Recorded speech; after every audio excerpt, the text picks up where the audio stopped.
In July of 2018, I was in a movie theater with my mom and my girlfriend, and we were watching Won't You Be My Neighbor, which is the Mr. Rogers documentary.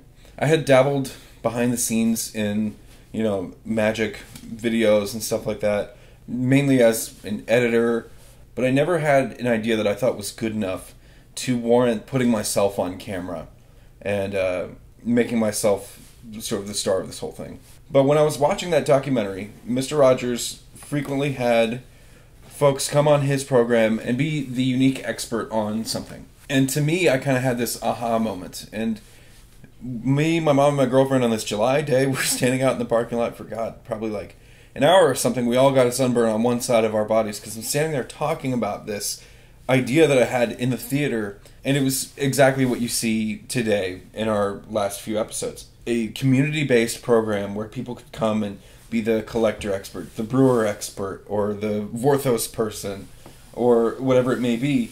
And I could share my community with you because the best part of this whole game for me is the people. That's why I do it. At this point, I've posted 8 episodes of the show. And that's a lot. Like, when I look back on it, it feels like we're just getting started and everything, but really, like, that's got to be at least 4 hours of programming. That's a lot of stuff, and I'm really proud of what we've done so far.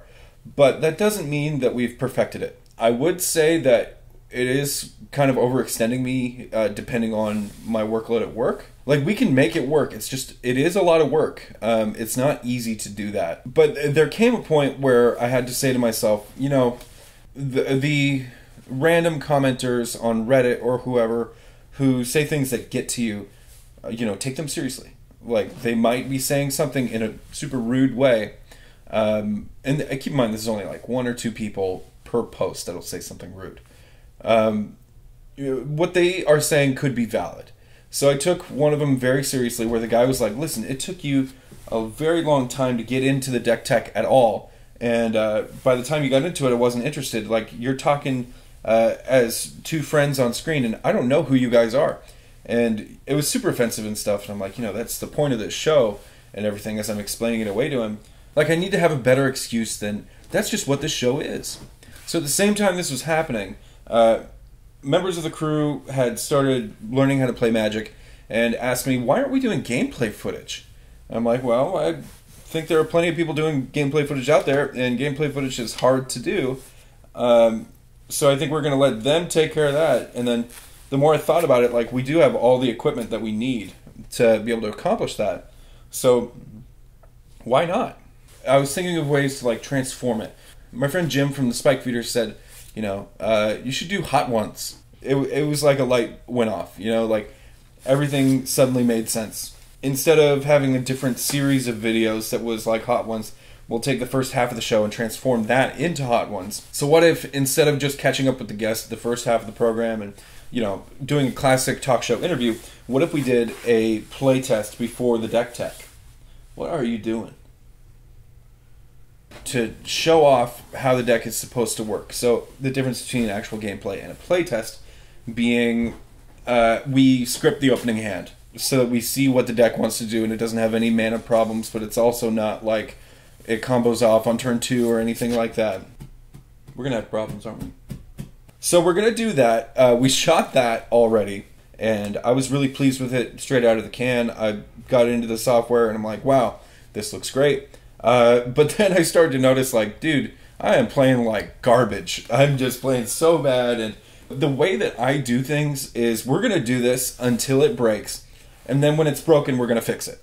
And that's not always the best workflow, but it's how I have to do it to be able to do this while working 40 hours a week and trying to maintain like a normal, healthy life as well. And I really feel like that balance is there somewhere. I just have to find it. When I started YouTube, I told myself and everyone around me, I never want to quit my day job. I love my day job.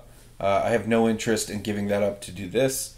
Even if it's making money, I love my day job so much, and it's my dream job.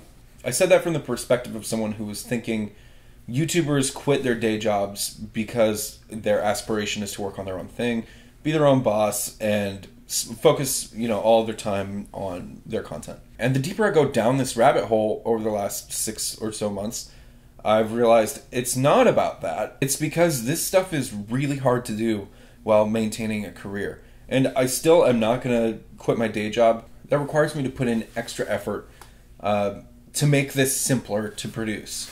So if I can streamline the workflow even more, then I can have it both ways, if that makes sense. The last couple of weeks have been insane for me. And, you know, we're trying new stuff here on the channel, and we're working crazy hard at the day job, so things are still coming, and I'm really excited to share it with you. I'm going to be doing more animated videos with voiceover, because those are really simple for me to produce, and I really love adding production value to that sort of a video. Instead of just doing like cards on a screen with a voiceover track, I like having the cards fly around and, you know, go out of focus and have the light bounce off of them and stuff like that. I really enjoy animating cards. So I'm going to be making more videos like that. If you have concepts you want me to talk about and something like that, like top 10 cards under $10 or something like that, let me know in the comments. Let's talk about that. This video is going up late at night. This video is not being pushed to EDHREC or being posted on Reddit or anything like that. This is just for the folks who really care about this channel. And, you know, even if it's just dozens of people, like, that's still an amount of people who I could never fit in my apartment. And it's more people than ever went to my shows for my band when I was in high school or anything. Like, it's just what may seem like small potatoes to other people means the world to me. So anyway, I've missed talking to you. It's been really good to sit down and share some thoughts with you where I'm at with everything. New show's coming out in a couple of days. I hope you like it. I played like crap. Have a good night, you guys.